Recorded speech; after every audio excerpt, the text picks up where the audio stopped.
नमस्कार दोस्तों। आज हम हाइपरटेंशन की बात करेंगे, यानी ब्लड प्रेशर, जिसे बीपी कहते हैं। इसमें हम लोग आज जानेंगे कि बीपी कब से मानते हैं, उसके परहेज़ क्या हैं और बीपी से क्या क्या नुकसान हो सकता है, उसमें कौन से खान पान हम लोग करें ताकि ये रहे। तो सबसे पहले नॉर्मल रेंज जानते हैं। नॉर्मल रेंज बीपी का होता है 120/80, यानी 120/80। ये नॉर्मल रेंज कहलाता है। तो 120 जो है ये ऊपर का हुआ, जिसको बोलते हैं साइस्टोलिक, और नीचे जो 80 हुआ इसको बोलते हैं डायस्टोलिक। नेक्स्ट इसी में नॉर्मल से जब ऊपर जाते हैं तो प्री स्टेज होता है, यानी कि बीपी के मरीज हैं नहीं लेकिन अब उस ओर जा रहे हैं, तो उसको हम लोग 120 से एभव जो रहता है, यानी 120 से 139, यानी 120/120 टू 139, ये सिस्टोलिक ऊपर का, यानी 120 से 140 के बीच का जो भाग होगा वो हो जाएगा आपका प्री, मतलब बीपी है नहीं लेकिन अब बीपी के मरीज होने वाले हैं। ठीक है। इसी में नीचे का जो डायस्टोलिक है वह 80 से 90 के बीच में रहेगा। ठीक है। इसी तरह से इसमें प्री हो गया। नेक्स्ट स्टेज जो आता है, फर्स्ट स्टेज कहलाता है 140 टू 160 के बीच में। ठीक है। ये सिस्टोलिक। देन डायस्टोलिक जो है 90 टू 100 के बीच का चीज़ होगा। ठीक है। यानी कि 140 से ऊपर और 60 से नीचे, और निचले वाला जो है जो डायस्टोलिक होगा वह 90 से 100 के बीच में होगा। साथ ही स्टेज 2 में आ जाएगा जब उससे अधिक। इस स्टेज में आपको मेडिसिन लेना है। 40 से अबव हो गया तो डॉक्टर का सलाह लेना ही लेना है।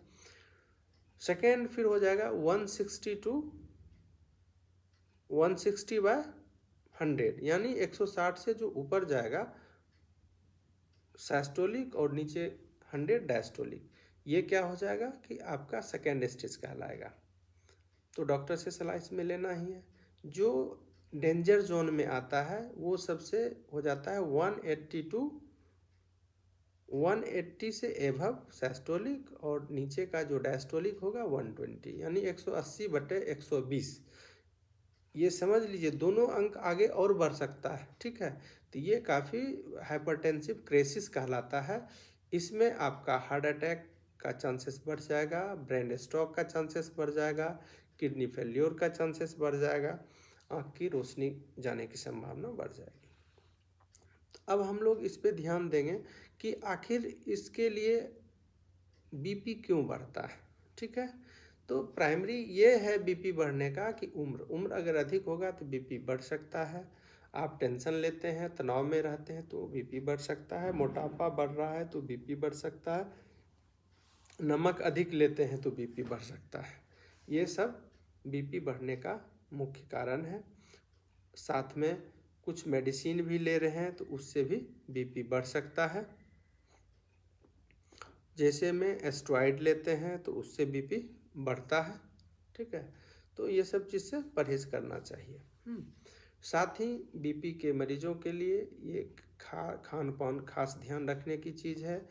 आप जो है हरी सब्जी खाएं, फल आप अधिक से अधिक खाएं, सलाद लें। ठीक है। दूध लेते हैं तो लो फैट युक्त दूध लें, जिसमें कि फैट की मात्रा कम हो। घी ना के बराबर खाएं।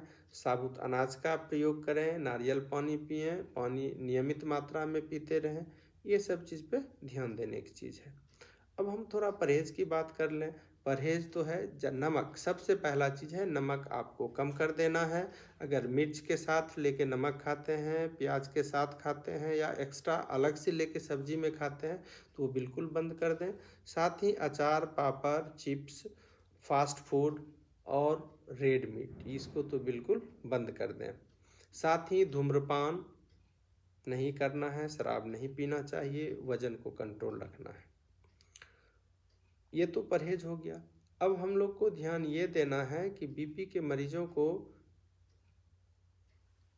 नींद की बात करें तो नींद पर्याप्त लेना चाहिए। 7 से 8 घंटा बीपी के मरीज हों नहीं हों, 7-8 घंटा नींद जरूर लेना चाहिए। अगर आपका 7 घंटा से कम नींद लेते हैं तो बीपी का मरीज हो सकते हैं, और बीपी के मरीज अगर हैं तो स्ट्रोक, हार्ट अटैक की संभावना बढ़ सकती है, किडनी फेल्योर की संभावनाएं बढ़ सकती है। इसलिए आपको ये सारी चीज़ों में परहेज करने की ज़रूरत है। एक खास सलाह है कि अगर बीपी का आप मरीज हैं तो नियमित दवाई लें, डॉक्टर से चेकअप करवाएं, और अपने मन से दवाई कभी बंद ना करें। हम लोग के पास बेहोशी की अवस्था में बहुत सारे मरीज आते हैं, और वैसे पेशेंट का ये कंडीशन रहता है कि वो स्ट्रोक के कंडीशन में आते हैं, ब्रेन हेमरेज सा रहता है। जब सीटी करवाते हैं तो उसमें ब्रेन हेमरेज का क्लॉट दिखता है, विभिन्न तरह का डिजीज उसमें दिखता है। तो ये सब जड़ क्या होता है, बीपी का पैरालिसिस हो सकता है। ये सब कारण है बीपी बढ़ने का, ठीक है। तो आपका याददाश्त जा सकता है, एक हाथ पैर काम नहीं कर सकता है, पूरा शरीर भी काम नहीं कर सकता है, कमर से नीचे नहीं कर सकता है, गला से नीचे नहीं कर सकता, ये इतनी सारी। तो आपको ध्यान रखना है कि बीपी के मरीज हैं तो मेडिसिन निश्चित लेना है, नियमित लेना है, बगैर डॉक्टर के सलाह से मेडिसिन बंद नहीं करना है। और कुछ चीज़ें हैं जो आप जांच करा सकते हैं। नियमित बीपी जांच कराएं, यूरिन रूटीन का टेस्ट कराएं, ब्लड शुगर भी कराना है, फास्टिंग पीपी, HbA1c, और साथ ही लिपिड प्रोफाइल टेस्ट कराएं, हार्ट सिल्टे टेस्ट होता है, सीरम यूरिक एसिड कराएं, ECG कराएं, और आँख की भी नियमित जांच कराएं। और जिनको बीपी अभी है नहीं, लेकिन क्या है, घबराहट होते रहती है, तो उसके लिए एक टेस्ट आता है, TMT, ट्रेडमिल टेस्ट। मतलब ECG का टेस्ट ही होता है, वो चलने की मशीन होती है, मोटर से चलता है, वो उसी के हिसाब से धीरे धीरे पहले चला फिर आगे, तो उस पर आपका ECG निकलता है, तो उससे पता चल जाता है कि आपका क्या कंडीशन है। धन्यवाद। पुनः मैं आग्रह करूंगा कि आप लोग जो है बीपी के मरीज जो है बीपी का दवाई ना छोड़ें और पर्याप्त नींद लें। धन्यवाद।